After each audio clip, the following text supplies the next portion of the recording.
5 de la tarde con 31 minutos de este día lunes 11 de noviembre. Ayer día domingo, el gobierno, el presidente, hizo su primera jugada, su primera concesión, su primer acto de sacrificio, dicen muchos, anunciando que habrá nueva constitución, pero falta mucho por definir, sobre todo cuál es la entidad que va a precisamente redactar esta nueva constitución o revisar artículos de la otra y ver cuáles quedan, cuáles se sustituyen.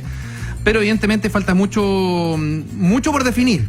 Nos acompaña acá en nuestro estudio Mauricio Morales, académico, director del Centro de Análisis Político de la Universidad de Talca, quien ya ha estado en innumerables oportunidades con nosotros. Mauricio, buenas tardes. Hola, ¿qué tal, Gerson? Para ir conversando sobre esto, porque si bien se define la médula, faltan muchos detalles, muchas interrogantes que deja el anuncio del gobierno. ¿Qué te parece si vamos analizando primero este anuncio probablemente tal? Se inclina el gobierno por un cambio de la Constitución que lo haga un Congreso Constituyente. Así es. Sí. No, y descarta absolutamente la Asamblea Constituyente. Vamos viendo qué significa cada una de estas cosas. Vamos por parte. Lo primero a señalar, Gerson, es lo que conversábamos fuera Gerson, de estudio. Gerson, sí. Es lo siguiente. A Piñera hay que creerle cuando dice que en 20 días hizo más que el resto de los gobiernos en 20 años. O sea, hoy día queda demostrado. Hoy día queda demostrado porque hizo una reforma tributaria muy profunda, que todavía falta por ver si es que se aprueba finalmente en el Congreso, pero ya hay acuerdo para eso. Y en segundo lugar, que recauda el doble de lo que estaba recaudando antes de la crisis. Entonces ahí tenemos fondos que en un gobierno de derecha era bien difícil de conseguir, y por otro lado echar a andar a los tirones, sí, a los empujones y sin convicción un proceso constituyente. ¿Qué podemos decir al respecto? En primer lugar, que la ruta a la Asamblea Constituyente está descartada para el gobierno y que como contraparte está asumiendo una vía, entre comillas, institucional, que es este Congreso Constituyente. Y acá hay que aclarar dos cosas, Gerson. La primera, el Congreso actual no puede ni debe ser el Congreso Constituyente, porque sería una nueva burla, tal como levantarse más temprano para tomar el metro, tal como comprar flores porque el precio de las flores bajó, tal como decir que la gente va a hacer vía social a los consultorios. Sería una patada en el estómago para como la han gente dicho algunos parlamentarios, son parte del problema. Nos sí. ven como parte del problema, por lo tanto sería sería la peor decisión. Sí. Por lo tanto, lo más probable es que esto quede para el próximo Congreso, que vamos a elegir el año 2021. ¿Cuáles los pros y los contras de esto?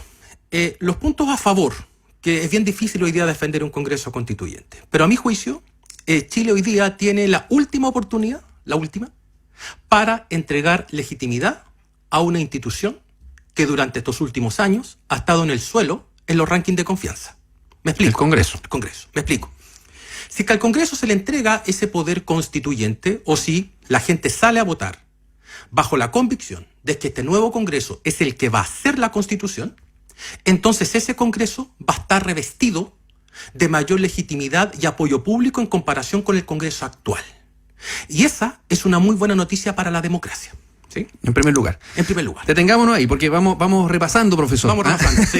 En primero, el gobierno dice el camino es un Congreso Constituyente. Ahí hay como 3 o 4 posibilidades. Que sea este Congreso, tú lo descartas, que sea el próximo, que es lo más probable, o que sea un Congreso aparte y que tenga solamente la misión de redactar la nueva Constitución. También sería un poco raro. Sí, por lo tanto, lo más probable o lo más factible es que el gobierno, si se inclina finalmente por esta opción, sea esta, que el próximo Congreso 2021 sea elegido con la misión, además de legislar de sus funciones habituales, de redactar la nueva Constitución. Pero tú dices, esto es una buena noticia para la democracia, puesto que todo el descrédito queda atrás y se podría ungir a los nuevos parlamentarios con esta misión que, en definitiva, va a representar a la gran mayoría que aspira a una nueva Constitución. Exacto. Hasta ahí vamos bien. Sería una inyección de revitalización. Y te vuelvo a repetir, es muy difícil defender esto hoy día porque es una salida que, según las encuestas de opinión, no es la más popular. Pero a mi juicio es la correcta. Ya, ahora, vamos a los temas de representatividad. Sí. Evidentemente, yo voy a elegir un parlamentario, todos lo van a hacer, en fin,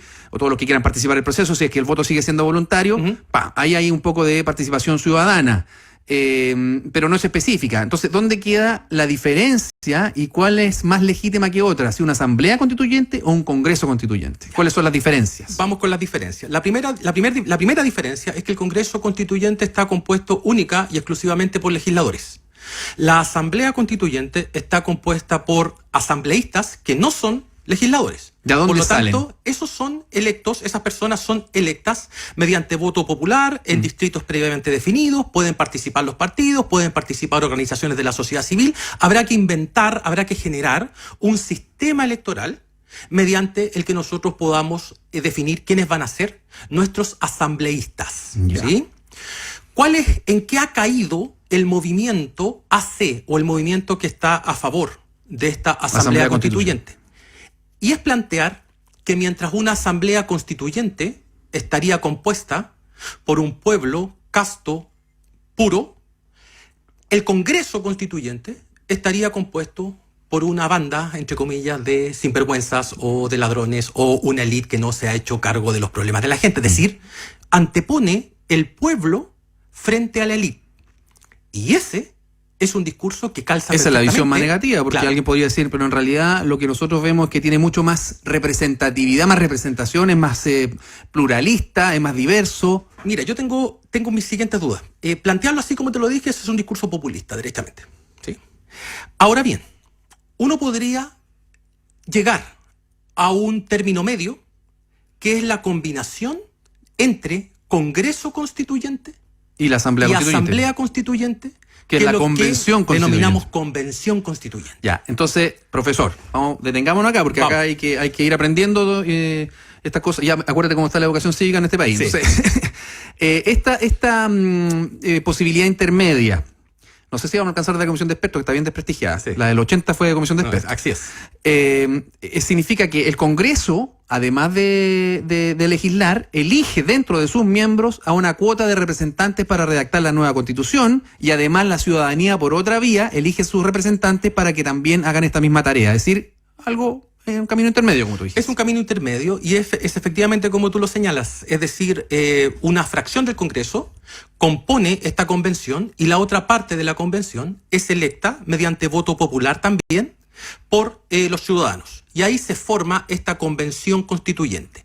Para algunos, y esto es muy importante subrayar, a lo mejor no es necesario que nosotros, como ciudadanos, elijamos a los futuros miembros de esa convención o incluso a los futuros miembros de una asamblea constituyente, sino que esto sea mediante sorteo.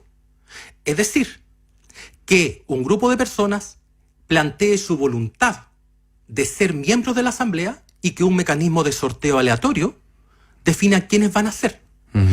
Puede parecer muy extraña esta postura, considerando que estamos en una democracia representativa y que hoy día resolver Sí, muchos esto- dicen el azar es lo más justo que hay. Es lo más justo, Nadie claro. tiene privilegios, digamos, nadie tiene ventajas, En el pero laboratorio- puede generar, digamos, desproporciones importantes que desvirtúan Sí. el proceso. En el laboratorio funciona extraordinariamente Claro. bien, porque si el muestreo es aleatorio, sistemático, ahí uno puede representar a la sociedad en toda su diversidad. O sea, hay mecanismos de acuerdo a corrección su- para evitar lo que acabo de decir. Claro, Ya. lo que tú acabas de decir.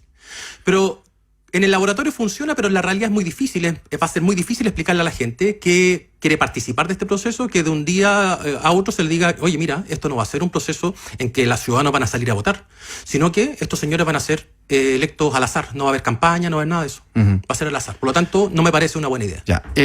En caso de las dos últimas posibilidades, una que tú descartes y la otra que la es un poco más viable, que es la Asamblea Constituyente, y que también la descarta el gobierno, y la Convención Constituyente, que es un camino intermedio, es decir, representantes mediante Asamblea y representantes del Congreso.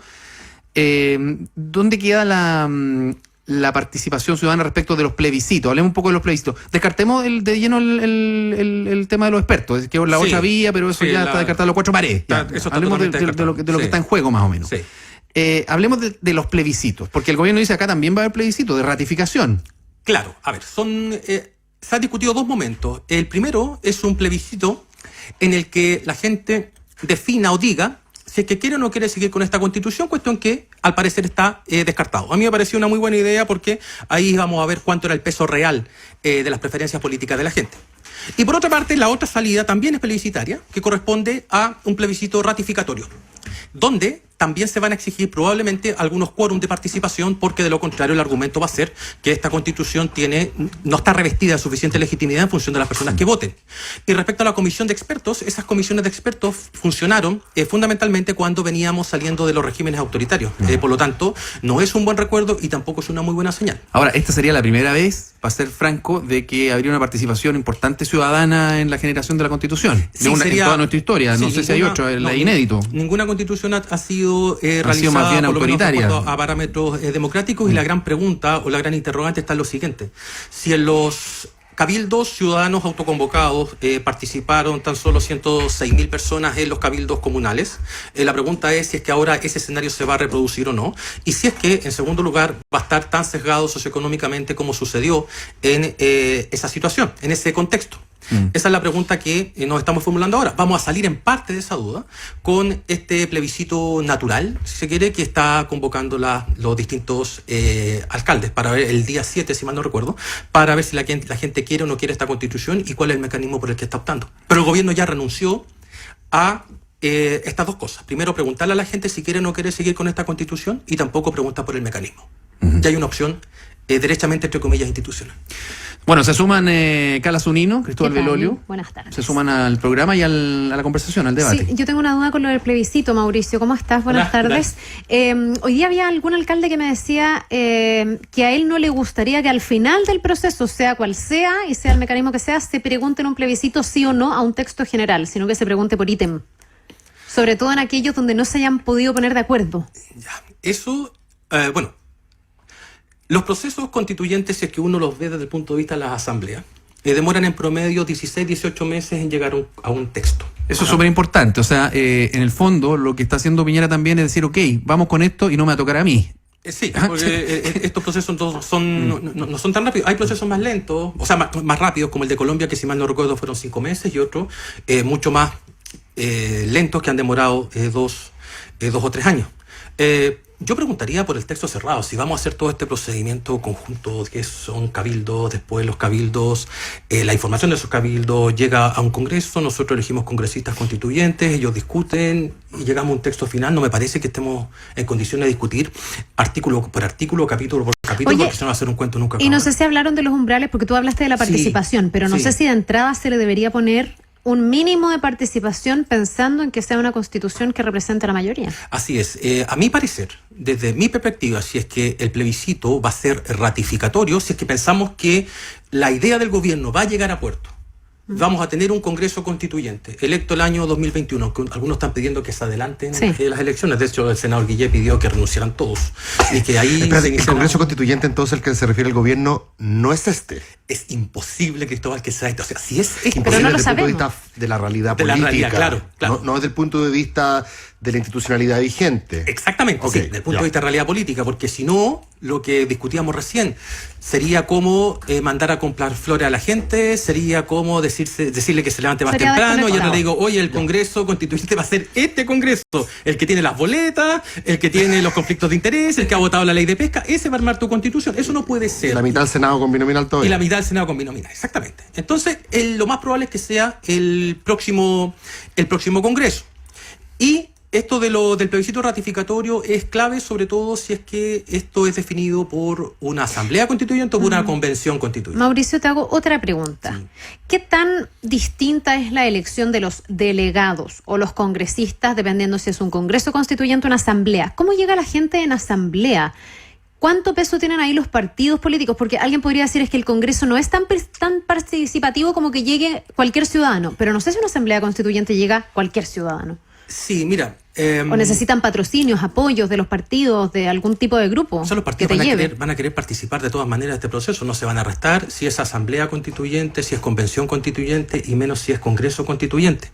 El gran problema que discutíamos recién, y que me parece que ha caído la gente que defiende la asamblea constituyente, es colocar a esa asamblea como un ente virtuoso, soberano, sin vicios, transparente, puro, casto, frente a un Congreso Constituyente que estaría compuesto por personas abusadoras que no saben representar a la gente, y por lo tanto yo coloco al pueblo contra la élite. Eso es un discurso populista, sí o sí.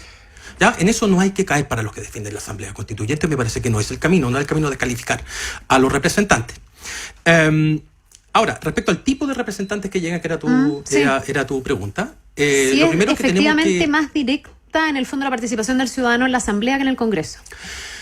Yo creo que es más directa en una asamblea por la sencilla razón de que no tienes la influencia tan directa de los partidos políticos como si la puedes tener en un Congreso Constituyente. Puede ser una cuestión de forma, pero también es una cuestión de fondo. ¿Cuál es el dilema acá para elegir a los asambleístas? Tienes que diseñar un sistema electoral.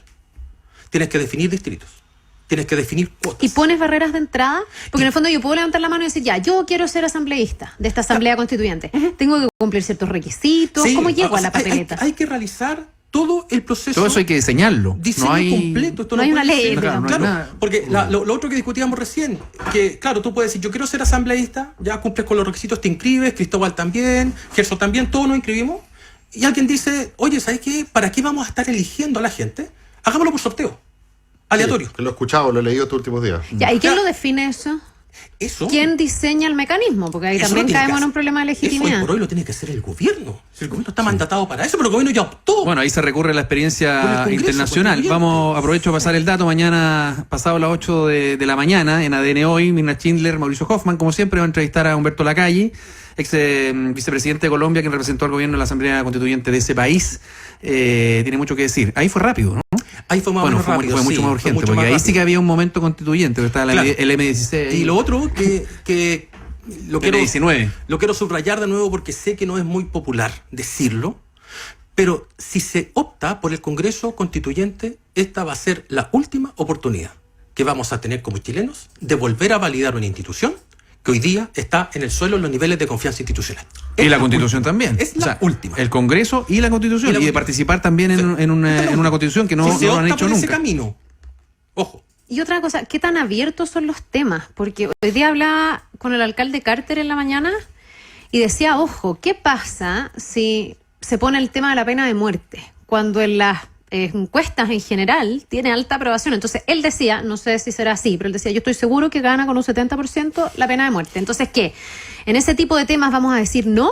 ¿En esto no nos metemos? ¿O vamos a abrir todos los temas? También decía él cómo nos hacemos cargo de temas que desde la autoridad, digamos, no nos gusten. Es que la Asamblea Constituyente, si es que, insisto, optamos por ese camino, incluye esa posibilidad. Pero además hay que establecer normas de quórum para votar este tipo de cosas. Dificulto que todo sea por mayoría relativa o mayoría absoluta. Es que ahí te puede quedar poco Alguna aprobada. clase de quórum habrá que establecer. Mejor aún, Carla. Hay algunos que creen que la Constitución tiene que ser minimalista en ese sentido. Es decir, que en vez de tener todos los deseos que se puedan obtener con un 1-0, es mejor que ahí estén las cosas que te aseguran, futbolísticamente hablando, un 4-0, por así decirlo. O sea, Ya, pero ¿cuáles son esas cosas y quién Bueno, las define? habrá que Porque en el decidirlo. fondo debe haber que temas que... La migración, por ejemplo. La migración es un tema que desde la, no sé, la autoridad o la élite, si tú quieres, más ilustrada, es algo deseable, Claro, es algo bueno, claro. es algo pertinente, Sí, que- pero a veces tú le preguntas a gente común y corriente, un ciudadano a pie, y te dicen, ese es un discurso de la élite porque nos vienen a robar nuestro trabajo. Bueno, ¿vas a abrir esa discusión Tengo la o impresión hay de que discusiones que no se deberían Y abrir? corrígeme si me equivoco, Mauricio, pero tengo la impresión de que constitucionalistas a lo largo de todo el espectro, desde Fernando Atria hasta José Francisco García, te dirían que esa es materia de ley. Material, exactamente. Sí. O sea, que hay que dejársela Sí. justamente al debate político, porque la Constitución de alguna manera lo que hace es... ¿Y la pena de muerte es de solidif- ley? Claro. puede ¿Y ser. no constitucional? Podría eventualmente quedar en la ley. Hay muchas cosas que ya están Una en la visión Constitución. Podría minimalista. decirles, vamos a la... Eso lo define la ley, y aquí quedémonos solamente con aquellas cosas que definen medularmente cómo se dibuja nuestra institucionalidad. No sé, lo pongo como un tema. Yo creo que en general hay cierto acuerdo de que esa batalla tiene que ser política. Claro, Tiene por que ser- ejemplo, el voto obligatorio o voto voluntario, ese está en la Constitución. Hay que hacer una reforma a la Constitución para, si es que queremos reponer el voto Claro, sacarlo. obligatorio. ¿Y a tu juicio? No, a mi juicio hoy día no hay que reponer el voto obligatorio. Yo siempre fui partidario del voto obligatorio. Tú fuiste testigo. Sí. Nos opusimos tenazmente a la reforma del voto voluntario porque advertimos todo lo que iba a pasar. Pero el voto voluntario tenía en esa época cerca de un 70 o 75% de apoyo. Lo mismo que tiene hoy día la Asamblea Constituyente. Mauricio, te quiero hacer una pregunta ya para no pensar en lo que nos gustaría, porque a mí me gusta un tipo de asamblea constituyente que probablemente es bastante más elitista de lo que la gente tiene en mente. Yo justamente me estoy imaginando a Zapata sentado con Atria, eso es lo que yo me estoy imaginando. Probablemente eso no es lo que mucha gente quiere. Eso es más cercano a una comisión de expertos. Pero elegido A lo democráticamente. técnico. A mí me gustaría que Bópoli presentara a José Francisco García, que la UDI presentara a Fermanduá, que no sé si me explico. Sí, pero la gente quiere que ojalá esté el dirigente, no sé, pues de los allegados en las viviendas, Yo lo no sé. yo lo entiendo, a lo- por eso estoy reconociendo que mi a una concepción ONG de de salud, asamblea no sé. constituyente probablemente sea más elitista de lo que hoy día se requiere. Ahora pensando en el Congreso Constituyente, porque ya pensando en lo que hasta ahora parece marchando hacia allá. No conversemos si eso sirve o no para desactivar la calle, porque es una discusión distinta. Entonces el congresista que tendría, perdón, dicho de otra manera, el que quiera estar en la participación, el que quiera ser protagonista de ese momento histórico que es la redacción de la nueva Constitución, tendría que empezar a pensar en hacer una campaña parlamentaria. Así es. Sí. O sea, ese que quiero ir Eso, claro. a la dura, porque, por Claro, ejemplo, claro. he escuchado a dirigentes como Giorgio Jackson diciendo algo así como, no, yo creo que ya 2 periodos está bien, yo prometí que no iba a seguir. Bueno, esto lleva a mucha gente a replantearse. Incluso estoy pensando también en los Atria, en los Zapata, incluso yo mismo, gente que podría decir, no, mira, a mí me gustaría participar en la Asamblea Constituyente, pero no me voy a meter al Parlamento. Pero ahora, Sí. si es que va a ser el Parlamento, cambia la cosa, po. Cambia los incentivos de los partidos, Ojalá. cambia muchas cosas. Sí, tienes razón. Esto probablemente va a desalentar a aquellos que están clamando por colocar límite a la reelección. Claro. Va a desalentar. Ese proyecto a lo mejor va a seguir durmiendo porque si es que se llega a aprobar el Congreso Constituyente, todos van a querer participar. O sea, ahí va a estar el momento, este Big Bang jurídico casi, Sí. que hay que participar Todos de eso. van a Tú quieres querer dejar tu huella dactilar ahí. Protagonistas. Y como tú lo planteabas en uno de tus últimos artículos que lo leí con bastante fruición, ¿qué va a pasar con la nueva generación, esta generación millennial, Claro. que se supone, según Peña, que es la que está manifestándose en las calles, esta pulsión generacional, Claro. este capricho generacional? Vamos a ver si transforma ese eventual capricho que denuncia el rector Peña y lo transforma en conducta electoral. Claro, en poder electoral, en práctica Porque política. de lo contrario, esto impulso. va a terminar votando la misma gente. Siempre, fíjate, Tito, si uno mira la tasa de participación de las personas de 18 a 29 años en 2013 era del 30%, unos 12 o 15 puntos por debajo del promedio. En 2017 subió al 35%. Sí, nunca los 18 venía a puro la 29 baja y venía la baja y pegó el repunte. Por lo tanto, ahí podemos tener lo que tú planteas, casi un clivaje generacional, sumado a esta otra gran discusión que es la Constitución. Entonces va a tener 4 cuadrantes. El conflicto generacional, los millennials versus el resto, los que quieren nueva Constitución y los que no quieren, y ahí se te van a dibujar los 4 cuadrantes que probablemente ordenen el sistema de partido de aquí para adelante. Qué interesante, porque incluso podría ganar en la parlamentaria un candidato de la UDI que no quiera nueva Constitución, pero va a tener que hacerla igual porque... Claro, pues está mandatado para eso. O sea, si tú vas si a ti te invitan a una fiesta que es de disfraces y no vas disfrazado, entonces mejor que no te inviten a la fiesta, no vayas. Pero Claro. si vas, aquí es con disfraz. Bien, pues Mauricio Morales, te sacamos el jugo, pero lo vamos a seguir haciendo sin duda, porque No, no, este debate le falta mucho. Director del Centro de Análisis Político de la Universidad de Talca, muchas gracias por estar acá. A ustedes siempre. Gracias.